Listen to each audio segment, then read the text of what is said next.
পৰিষদ গঠন কৰাৰ সম্ভাৱনা আছে। এই পৰিষদলৈ কেন্দ্ৰ আৰু ৰাজ্য চৰকাৰে পুঁজি যোগান ধৰিব। আদিবাসীসকলৰ আৰ্থ-সামাজিক উন্নয়নৰ বাবে এই পদক্ষেপ গ্ৰহণ কৰা হৈছে। এক বৃহৎ কাৰ্যসূচী আৰু ই এক সফলতা হিচাপে পৰিগণিত হৈছে অসম চৰকাৰৰ বাবে, কেন্দ্ৰীয় চৰকাৰৰ বাবে। কাৰণ দীৰ্ঘদিনীয়া দাবী আছিল বিদ্ৰোহী সংগঠনকেইটাৰ আৰু তেওঁলোকে সশস্ত্ৰ পন্থা গ্ৰহণ কৰিছিল। অসম আৰক্ষীৰ সঞ্চালক প্ৰধানকো তাত দেখিবলৈ পোৱা গৈছে, লগতে সাংসদ আৰু আন বিষয়ববীয়াসকলকো দেখা গৈছে মুখ্যমন্ত্ৰী হিমন্ত বিশ্ব শৰ্মা আৰু কেন্দ্ৰীয় গৃহমন্ত্ৰী অমিত শ্বাহৰ সমান্তৰালকৈ। ইতিমধ্যে আমি আদিবাসী বিদ্ৰোহী সংগঠনকেইটাৰ নাম উল্লেখ কৰিছোঁ: Birsa Commando Force, Adivasi Cobra Militants of Assam, All Adivasi National Liberation Army, Santhal Tiger Force, Adivasi People's Army. তেওঁলোক এই শান্তি চুক্তি প্ৰক্ৰিয়াত অংশগ্ৰহণ কৰিছে আৰু বৰ্তমান স্বাক্ষৰিত হৈ আছে এই শান্তি চুক্তি স্বাক্ষৰ অনুষ্ঠানত। এয়া বৰ্তমান বহুকেইগৰাকী বিশেষ ব্যক্তিক দেখা গৈছে। অসমৰ সাংসদ, অসমৰ মুখ্যমন্ত্ৰী, কেন্দ্ৰীয় গৃহমন্ত্ৰী আৰু উচ্চপদস্থ প্ৰশাসনিক বিষয়াসকলক দেখা গৈছে তাত। आप सबका बहुत बहुत धन्यवाद। अब मैं माननीय गृह मंत्री महोदय को रिक्वेस्ट करूंगा उनके संबोधन के।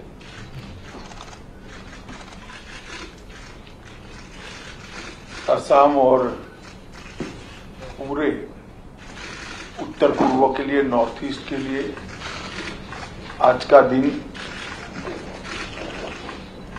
बहुत महत्वपूर्ण दिन है। नरेंद्र मोदी जी के प्रधानमंत्री बनने के बाद उत्तर पूर्व को शांत और विकसित बनाने के लिए कई प्रकार के कार्यक्रम हाथ में लिए गए। इसमें सबसे बड़ा कार्यक्रम उत्तर पूर्व में शांति प्रस्तापित करना है। इसमें आज एक बड़ा मील का पत्थर हम पार कर आगे बढ़ रहे हैं। असम के आदिवासी समूह के लगभग 1100 के आसपास जवान हथियार छोड़कर मेन स्ट्रीम में आ रहे हैं। इस अवसर पर उपस्थित डॉक्टर हेमंत विश्व शर्मा जी, सम्माननीय मुख्यमंत्री असम श्री रामेश्वर तेली जी, केंद्रीय पेट्रोलियम और प्राकृतिक गैस के राज्य मंत्री श्री संजय किशन जी, मंत्री असम सरकार, पल्लव लोचन दास जी, लोकसभा के सांसद, श्री कामाख्या कासा, राज्यसभा के सांसद, अन्य उपस्थित सांसदगण, पूर्व सांसदगण, श्री अजय कुमार भल्ला जी, मुख्य सचिव असम सरकार, डीआईबी तपन कुमार डेका जी, श्री पीयूष गोयल जी, डीजीपी असम सरकार श्री भास्कर ज्योति जी, ए.के. मिश्रा जिनमें नॉर्थ ईस्ट के सभी हथियारी ग्रुपों के साथ बातचीत करने का काम गृह मंत्रालय ने दिया है। और आज सबसे बड़ी स्वागत में मेरे सभी आदिवासी समूहों के भाइयों का हृदय से गृह मंत्रालय में आप सबका स्वागत करता हूं, आप सभी का अभिनंदन करता हूं। मित्रों, आज जो ये कार्यक्रम है वो कार्यक्रम एक लंबे समय से 2014 से जो हमने प्रक्रिया प्रारंभ की है, नॉर्थ ईस्ट को शांत और समृद्ध बनाने की, वो प्रक्रिया का महत्वपूर्ण पड़ाव है। गृह मंत्रालय ने पूरे नॉर्थ ईस्ट को शांत और समृद्ध बनाने के लिए उत्तर पूर्व की अद्भुत संस्कृति का संवर्धन और विकास करने का फैसला लिया है। इसके साथ साथ सारे विवादों का समापन कर एक चिरकालिक हमेशा के लिए शांति उत्तर पूर्व में हो, नॉर्थ ईस्ट में हो, असम में हो, इसका भी रास्ता गृह मंत्रालय प्रशस्त करने का प्रयास कर रहा है। इसमें दो प्रकार की बाधाएं थी। कुछ संवादहीनता के कारण अलग अलग हितों के टकराव से अनेक ट्राइब्स के ग्रुपों ने अपने अपने हाथ में हथियार उठा लिए और इसके कारण ग्रुप के बीच में, ग्रुप और राज्यों की पुलिस के बीच में, ग्रुप और केंद्र सरकार के सशस्त्र बलों के बीच में कई मुठभेड़ें हुई, हजारों लोग मारे गए, दोनों ओर से मारे गए, जनता भी मारी गई, पुलिस कर्मचारी भी मारे गए, सशस्त्र बलों के जवान भी मारे गए और हथियारी ग्रुपों के युवा भी मारे गए। हमने तय किया है कि 2024 के पहले राज्यों के बीच में सीमा का विवाद हो, चाहे ये सारे सशस्त्र ग्रुपों की बात हो, हम हर विवाद को समाप्त करना चाहते हैं। तो एक और असम की और उत्तर पूर्व की संस्कृति का संरक्षण और संवर्धन करना, सारे विवादों को समाप्त कर सारे सशस्त्र गुटों के साथ समझौता कर पुनर्वसन करना और तीसरा विकास की गति देकर उत्तर पूर्व को देश के बाकी के हिस्सों के अनुरूप विकसित बनाना। ये 3 मोर्चों पर हमने काम चालू किया और विगत 3 साल में ढेर सारे समझौते भारत सरकार, असम सरकार, अन्य सरकारों ने आपस में भी मिलकर किए हैं। भारत सरकार, असम सरकार और सशस्त्र गुटों के बीच में भी हुए। 2019 में NLFT के साथ समझौता हुआ जिसमें त्रिपुरा का हथियारी ग्रुप था, इन लोगों ने भी आत्मसमर्पण किया।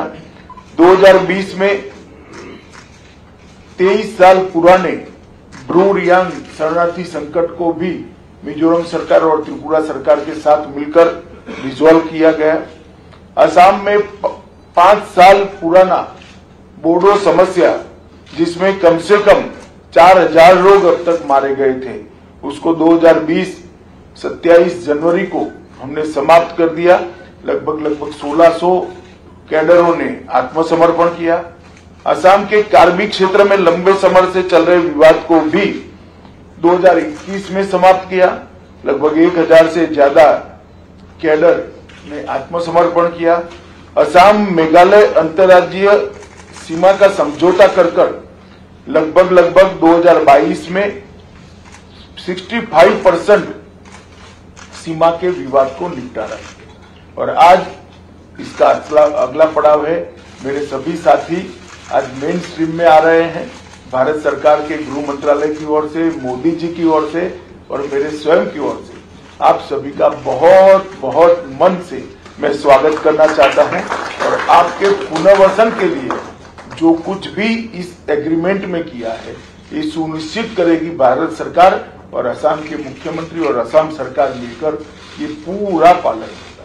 नरेंद्र मोदी सरकार का एक रिकॉर्ड है, जितने भी समझौते हमने साइन किए हैं वो समझौते के अब तक 93% काम समाप्त हो चुके हैं। तो आप लोगों को भी मैं भरोसा दिलाना चाहता हूं, आपने जो अकॉर्ड साइन किया है उसको लेटर और स्पिरिट में हम नीचे तक पहुंचाएंगे और इसका एक अच्छा परिणाम है।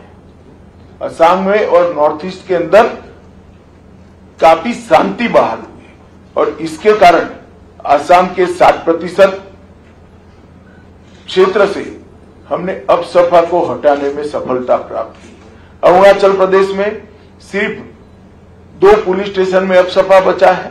नागालैंड के 7 जिलों के सिर्फ 15 पुलिस स्टेशन में बचा है और त्रिपुरा और मेघालय अपसपा से संपूर्णपणे मुक्त कर दिए गए हैं। मित्रों, आज हमने आपके साथ समझौते में राजनीतिक, आर्थिक और शैक्षिक आकांक्षाएं जो आदिवासी समाज के लोगों की है, इसको पूरा करने का जिम्मा भारत सरकार और असम सरकार ने लिया है।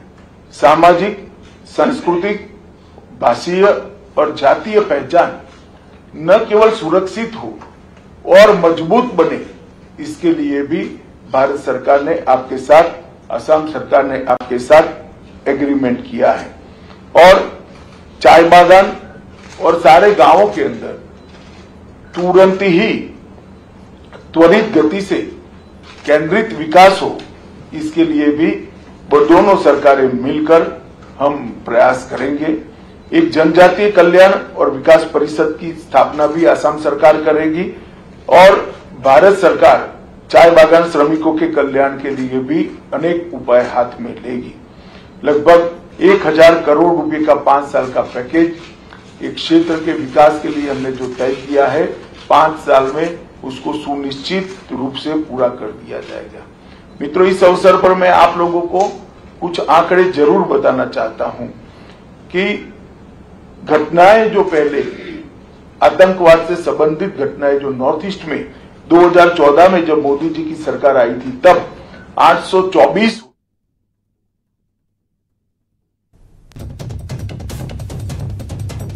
আৰু আমি দিল্লীৰ পৰা পোনপটীয়া সম্প্ৰচাৰ আগবঢ়ালোঁ। ইতিমধ্যে আদিবাসী সংগঠনৰ সৈতে শান্তি চুক্তি স্বাক্ষৰিত হৈছে। যিবোৰ আদিবাসী বিদ্ৰোহী সংগঠনে সশস্ত্ৰ পন্থা গ্ৰহণ কৰি আহিছিল তেওঁলোকে এতিয়া মূল খুঁটিলৈ উভতি আহিছে।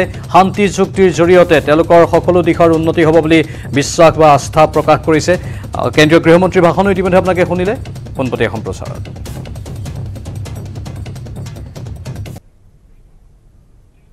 বাতৰি চলি থাকিব, কিন্তু এইখিনিতে সময়